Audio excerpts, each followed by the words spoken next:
خو بس څوک خیرات راکړي څوک زکات راکړي په هغې باندې زه کار چلوم او کور والا مې په 2 کاله کېږي چې پیسې مړه ده. خلک ډېرې زیاتې کپړې کوي اختر ته، ځان ته سینډل اخلي، چپل اخلي، ځان ته داسې نوي نوي سوټونه اخلي.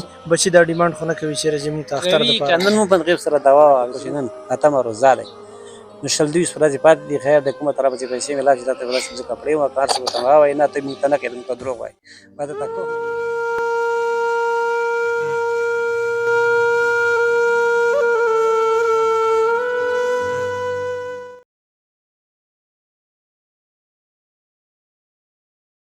بسم الله الرحمن الرحیم.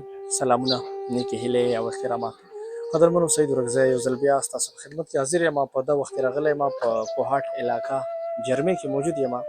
شاته دا ګیټ دیوال تاسو کتلی شئ. دننه ځمه نورې خبرې کوشش کوم چې دننه وکړم، چونکې دا داسې ترتیب دی چې په دا اړخ باندې بل کور هم دی ورسره. دا یو ورکوټه شان کور، زه محل ورته ویلی شم. یو ورکوټه شان دې دپاره محل دی، خو یو ورکوټه شان جونګړه زه ورته وایم. په دا اړخ باندې به کتونکو تاسو ګورئ د کچن چې کوم صورتحال دی دا وګورئ جي. د روژې مبارکه میاشت، خلک څه خوري، فروټ راوړي، قسمه قسم روټۍ او قسمه قسم سالنې ځان ته پخوي او تیاروي. خو داسې خلک هم په دې رمضان کې شته چې جي دا لا تر اوسه هغوی ته روټۍ پرته ده او دا ټوټل هغوی ته سالن پروت دی. تاسو دا کتلی شئ. د کچن حالت نه به تاسو ته معلومات کېږي چې زه په کوم ځای کې موجود یم. د دې چې کوم سامان دی د اخلي پخلي هغه هم تاسو کتلی شئ. سره په دا اړخ باندې چې کوم سامان پروت دی، داسې د کچن دا چت تاسو کتلی شئ. که چېرې په داسې وخت کې په داسې حالاتو کې باران راشي نو ما ته نه ښکاري چې یاره جي دا کچن به سیف وي او دغه ځای به بچ شي د باران د دې اوبو نه او د باران چې کومه سیلۍ وي هغه په دې ځای باندې ودرېږي. ما ته نه ښکاري. دا اړخ باندې تاسو کتلی شئ کتونکو، دا یې واشروم دی. په هغه اړخ باندې تاسو کتلی شئ چې کوم سامان وغیره ځان ته ایښی دی. کاکاجي سره ستاسو خبرې اترې شریکوم چې کاکاجي د کوم ځای دی، څنګه ژوند کوي، څه مصروفیات دي په ژوند کې، څه تنګي، څه غواړي تاسو نه، څه امداد درنه غواړي، څه درنه اپیل کوي، څه غوښتنه کوي. دا د کور یوه کمره په یوې کمرې کې سره د خپلو بچو ژوند کوي. غواړم چې کاکاجي سره یو دوه خبرې وکړم. دا ماشوم د دې ځای نه لږ راوچوتوم. کاکاجي دې کټ کې ښه برابر کښېنئ چې یو دوه خبرې در سره شریکې کړم. السلام علیکم. وعلیکم السلام. طبیعت برابر دی؟ الحمدلله. زندګي ښه ده؟ څنګه تاسې ښه یې؟ روژې ښه تېرېږي؟ ملګري ښه دي؟ شکر. روژې ښه تېرېږي؟ روژې بس ښه تېرېږي، پسې ګزاره کېږي. شکر الحمدلله. بس په مقصد باندې زه خپله د پراچینار یم. اصل نه د پړچینار اصل نه د پراچینار یم، خو دا 2 کاله کېږي چې پسې ما اپرېشن کړی. پسې جوړېږم نه، پېښور کې مې اپرېشن کړی دی او جوړېږم نه. دا ګولۍ خورم، 8000 روپۍ دوایي خورم د میاشتې.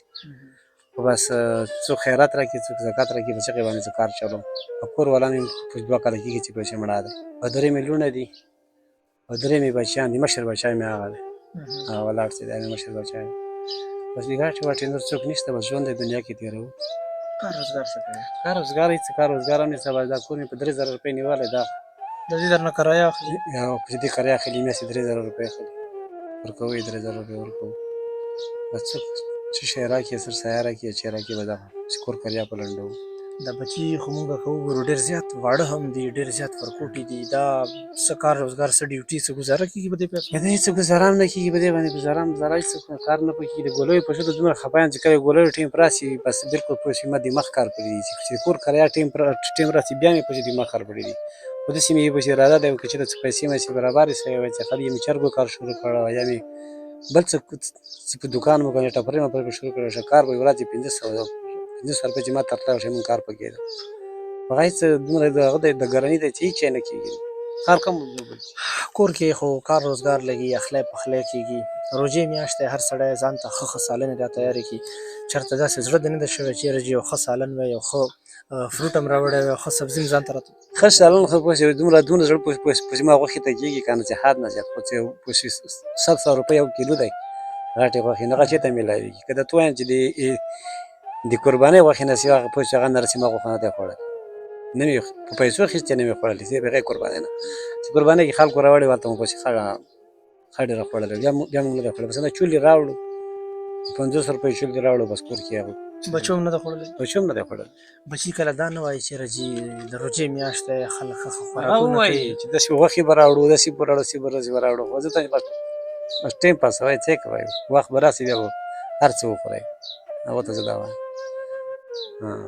د کور چې دا کم اخلی پخلی کېږي د کور چې دا کم سالن جوړېږي د کور چې کم دا نور منیجمنټ تا در سره څوک کوي چې کور ودانه هم نشته بس یک یوه جلګۍ مې دی پسې همغې چې په هغه زده کړی کار مې په زده کړی پسې وړلم دوای شي پخوای شي ګزاره کړي کله شنه کړي کله سره کړي موږ هم هغه نه پسې اړوو ځکه چې پسې مور یې مړه دی غریبان ډېر تکلیف دی نو زه دا نه پسې وایم چې تا شنه پخه کړله یا دې وسوله چې څه رقم یې پخه کړله بس موږ ته بلکل ټیک دی ها د جینۍ چې کومه ستاسو د بچی کېږي لورکۍ د دې عمر څومره دی ټوټل دی لسو کالو دی د لسو کالو د لسو کالو اخلی پخلی کولی شي او بس څه رقم یې چې وکړي موږ هم داسې نه وایو کله وارې زه ورسره وکړم اوس چې چیپ سره پاخه کړم سالنګ به زه ورسره پاخوم خپله بس کرسۍ هلته کښېږدم او باقي کې کښېنم ورسره پاخوم اخته را روان په مخکې وختونو کې خلک ډېرې زیاتې کپړې کوي اختر ته ځان ته سینډل اخلي چاپل اخلي ځان ته داسې نوي نوي سوټونه اخلي بچي دا ډیمانډ خو نه کوي چې راځي موږ ته اختر دپاره نن مو په غیب سره دوا وه چې موږ ته پسې دا کپړې وکړم خیر پسې اختر ته شپې ډېرې پاتې دي لا خو پسې نن اتمه روژه دی نو شل دویست ورځې پاتې دي خیر د کومه طرفه چې پیسې مې لا چې تا ته ولاسم زه کپړې وم کار څه ورته ووایي نه ته موږ ته نه کوې موږ ته دروغ وایي ما درته کوم وایي نه موږ ته درته کوم وایي بل موږ ځان ته نه دي کړي دا څپلۍ وګوره یو کال یې دغه ووت لکه موږ ځان ته اخیستي یو کال دغه څپلۍ ووت داسې دا کپړې ما ته بل سړي راکړي بل سړي راکړي اختر دپاره مطلب د بچو چې کوم ډیمانډونه دي هېڅ نشته اوس پورې هېڅ هم نشته خدای مې راباندې اوس کومه طرفه دی خدای پرې راباندې د کلي مالت چې د نږدې علاقې کم خلک پاتې کېږي څه امداد څه هلپ هغه هم ډېر غریبان دي که نه ډېر زوبل دي هغه هم ډېر غریبان دي پوه شوې هغه ټول داسې داسې پوه شوې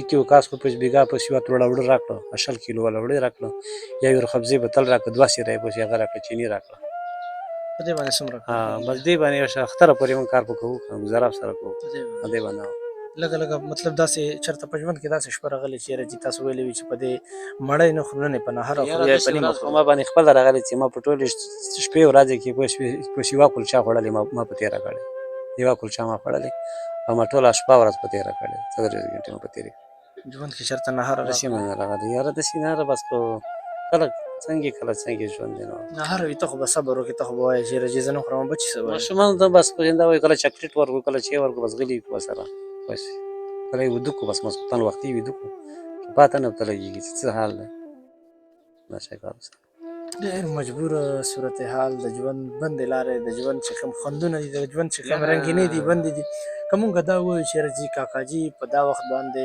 په دې دنیا چې د جنتونو د ښایسته موسم په ځای داسې وایو چې یاره جي دا د دنیا په سرور کې ناستې دا به ټیک یاره که حقیقت خبره ته وکړم د دنیا ژوند هېڅ خوند نه راکوي هېڅ خوند قسم دی که راکوي د دنیا ژوند ځکه چې ژوند خو داسې خوند کوي چې خوند درکړي چې ویې خورې ویې څښې نه چې داسې مجبورۍ وي که نه د دنیا ژوند خوند نه راکوي صفا خبره چې ته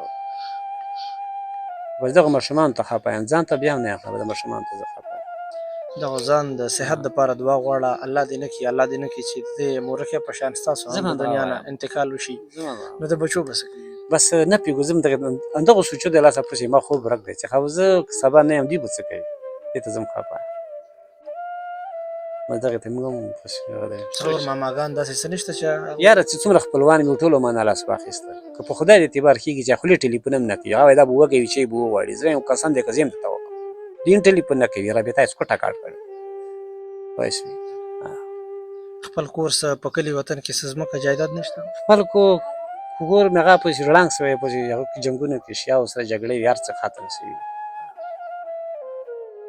خپل مې کې ډېرې سختې جګړې وشوې هر څه ختم شوي داسې خلک د کوهاټ بلکې زه به دا ووایم چې د کور مې چې څومره اوسېدونکي دي ډېر غیرتي ننګیالي تکړه او بهادر او باتور پښتانه دي چې هغه د خپلې خاورې د خپلې علاقې خلکو ډېره زیاته مینه او محبت لري ډېر زیات فخر پرې کوي او ډېر زیات امداد یې کوي کور مې نه علاوه هر هغه ځای چې په هغه ځای کې پښتون پاتې کېږي په هغه ځای کې د پښتون وینه پاتې کېږي هغه د کاکاجي د ژوند ښه تېرېدلو دپاره څه مرسته څه امداد څه سوچ لري څه خلک در سره چې رابطه کوي نو څه وایي چې رابطه در سره په موبایل نمبر باندې وکړي خپل موبایل څه نمبر شته نمبر سره شته یاد دی درته یاد د کپۍ کې مې لیکلی دی کپۍ هغه به مونږ د کتونکو سره د ستاسو نمبر شریک کړو چې څومره د هغه ځای اوسېدونکي وي د دې کوهاټ په چاپیریال کې چې څومره اوسیدونکي دي، خاص کر د ستاسو د ګاونډ د جرمې د علاقې اوسیدونکي، د کوهاټ چې نورو څومره علاقو اوسیدونکي دي، څه ورته ویل غواړې، څه فریاد، څه پیغام بس ورکوي دا شیرجي؟ ما ورته دا پیغام دی چې ما سره دومره امداد وکړي چې زه خپله یو کاروبار پر روان کړم.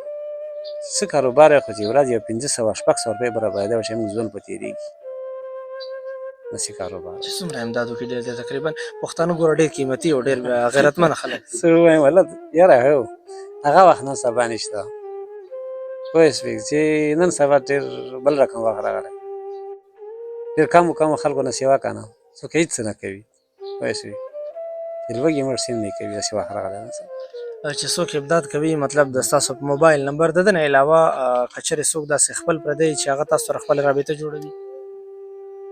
بس که ما نمبر شته د ټلیفون که څوک یې جوړوي نو دا نمبر دی، نو د موبایل په نمبر د رابطې موبایل په نمبر د رابطې وکړي، نور خو څه نشته. ډېره مهرباني.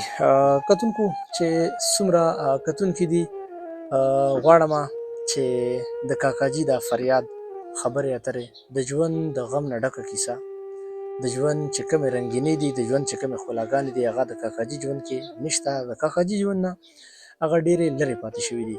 تاسو به ګورئ دا ماشوم خاندي، خپلې لوبې کوي، خپل خوشحالي کوي دلته، خو دته دا معلومات نشته چې زما والد صاحب څنګه ژوند تېروي، کم مصروفیات دي چې کله شپې اوده کېږي، کم سوچونه کوي، څه سوچونه لري.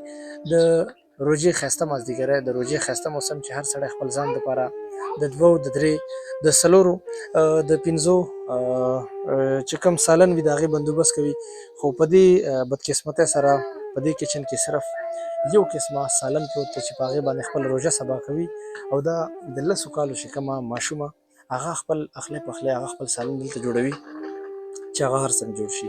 د کاکاجي دومره بالکل یو زوی چې هغه په کوهاټ کاکاجي هوټل کې خپله مزدوري هم کوي.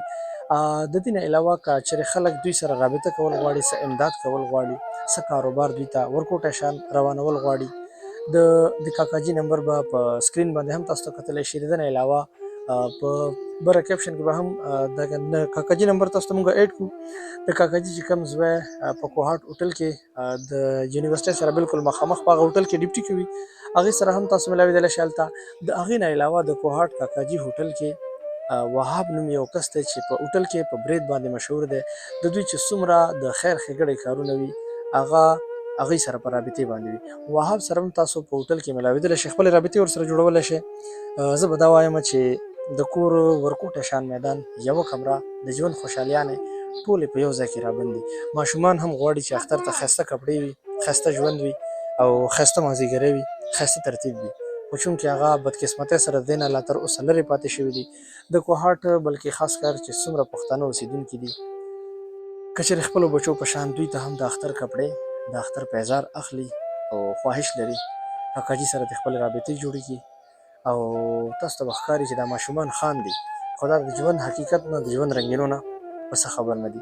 ډېر ویل څه نه غواړم، د وینا صرف دا مقصد دی چې د کاکاجي دا حالات تاسو وګورئ او په خپل زړه باندې او په خپل ځان باندې فیصلې وکړئ چې هر چېرته وئ شاد و آباد اوسئ، روژې مو په خیر او په خیرونو باندې تېرې شه، د خپل کور ښکلاګانو په شان کور کې هم ښکلا راشي او د دې کور هم اختر د رنګینو نه ډک شي چې د دا قسمه ماشومانو اختر په نوي کپړو کې او نوي پیزارو کې تېر شي.